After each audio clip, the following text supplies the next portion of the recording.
جنہوں نے اپنے دین کو تماشا اور کھیل بنا رکھا تھا اور دنیا کی زندگی نے ان کو دھوکے میں ڈال رکھا تھا، تو جس طرح یہ لوگ اپنے اس دن کے آنے کو بھولے ہوئے اور ہماری آیتوں سے منکر ہو رہے تھے، اسی طرح آج ہم بھی انہیں بھلا دیں گے۔ اور ہم نے ان کے پاس کتاب پہنچا دی ہے جس کو علم و دانش کے ساتھ کھول کھول کر بیان کر دیا ہے، اور وہ مومن لوگوں کے لیے ہدایت اور رحمت ہے۔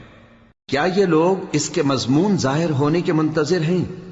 جس دن اس کا مضمون ظاہر ہو جائے گا تو جو لوگ اس کو پہلے سے بھولے ہوئے ہوں گے وہ بول اٹھیں گے کہ بے شک ہمارے پروردگار کے رسول حق لے کر آئے تھے، بھلا آج ہمارے کوئی سفارشی ہیں کہ ہماری سفارش کریں، یا ہم دنیا میں پھر لوٹا دیے جائیں کہ جو عمل بد ہم پہلے کرتے تھے وہ نہ کریں بلکہ ان کے سوا دوسرے عمل کریں۔ بے شک ان لوگوں نے اپنا نقصان کیا، اور جو کچھ یہ افترا کیا کرتے تھے ان سے سب جاتا رہا۔ کچھ شک نہیں کہ تمہارا پروردگار اللہ ہی ہے جس نے آسمانوں اور زمین کو 6 دن میں پیدا کیا، پھر عرش پر جلوہ افروز ہوا۔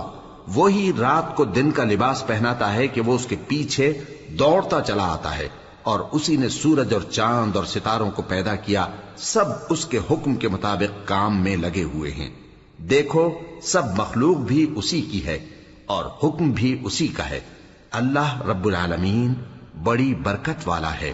لوگوں اپنے پروردگار سے عاجزی سے اور چپکے چپکے دعائیں مانگا کرو، وہ حد سے بڑھنے والوں کو دوست نہیں رکھتا۔